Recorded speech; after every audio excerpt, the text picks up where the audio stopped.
26 जानेवारी रोजी चिखली परिसरातून एक 12.5 वर्षाची मुलगी पळून गेली असल्याचं तक्रार आमच्या पोलीस स्टेशनला आले होते.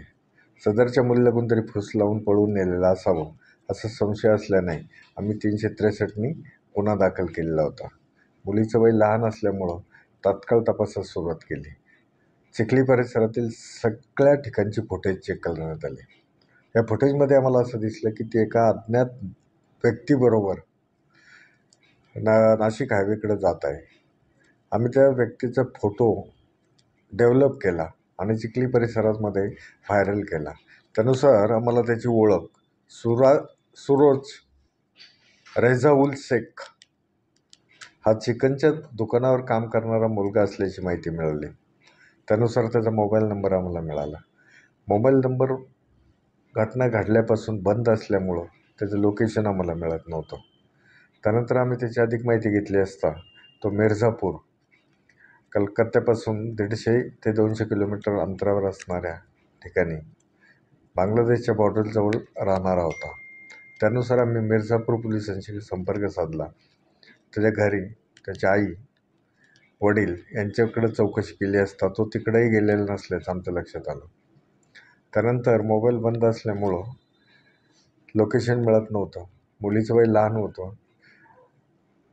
मुलगी हिंदू होती आणि पळून येणारा मुलगा हा मुस्लिम होता. त्यामुळे जातीय तणाव निर्माण होण्याची घटना घडण्याची शक्यता वाटत होती. अशा परिस्थितीमध्ये आम्ही त्या मुलाचे जुने मोबाईलचे CDR काढले. त्यानुसार आम्हाला असं लक्षात आलं की तो हैदराबाद येथील मोईल शेख या मुलाच्या एक संपर्कात होता आणि दुसरा थापा म्हणून एक मुलगा जो होता तो हिमाचल प्रदेशामध्ये सोलोन परिसरामध्ये राहत असल्याचं आमच्या लक्षात आलं. शेवटच्या आठवड्यातले कॉल जर पाहिले तर त्यांनी या थापा नावाच्या मुलाला केलेले होते. त्यामुळे आमचा संशय बळावला आणि त्यानुसार आम्ही एक टीम तात्काळ फ्लाईटने चंदीगडला पाठवली. चंदीगडवरून शिमलाकडे जाणाऱ्या रस्त्याच्या पूर्व बाजूस असणाऱ्या खेडेगावाच्या परिसरामध्ये पहाडी एरियामध्ये ज्या ठिकाणी रेंज मिळायची त्या ठिकाणी मोबाईल चालू असेल तर त्या थापाचं लोकेशन आम्हाला मिळत होतं.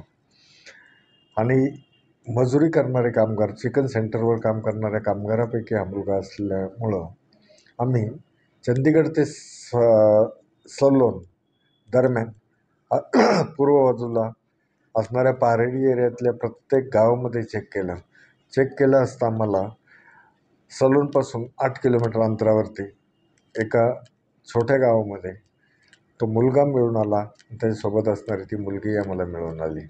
दोघांना ताब्यात घेऊन आम्ही पुण्याला आणलेलं आहे.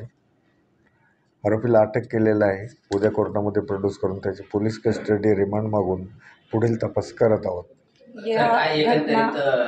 प्राथमिक तपासामध्ये फूस लावून पळवून नेल्याबद्दल आपण 363नी गुन्हा दाखल केलेला आहे. आता मुलीचं मेडिकल करून ज्युव्हेनाइल जस्टिस बोर्डाच्या मदतीनं आम्ही तिचा जबाब नोंदवून पुढील कारवाई करत आहेत. धर्मांतर किंवा इतर प्रकार अद्यापर्यंत तपासात समोर आलेले नाही आहेत, परंतु त्याही दृष्टीने आम्ही अधिक तपास करून त्याप्रमाणे कारवाई करत आहोत. परप्रांतीय म्हणण्यापेक्षा मी प्रत्येक पालकांना आवाहन कराल की आता हे अल्पवयीन मुलांच्या बाबतीत जे गुन्हे घडत आहेत, मुलींच्या बाबतीत पर्टिक्युलरली, तर बहुतांशी मुली ही सोशल मीडियाचा वापर करतात. सोशल मीडियाचा वापर केल्यामुळं आकर्षण वाढताना आणि आकर्षणातून ही मुलं चुकीच्या रस्त्याला जातात. तर पालकांनी आपले मुलं मोबाईल किंवा सोशल मीडियाचा कितपत वापर करतात त्याच्यावर लक्ष ठेवणं गरजेचं आहे.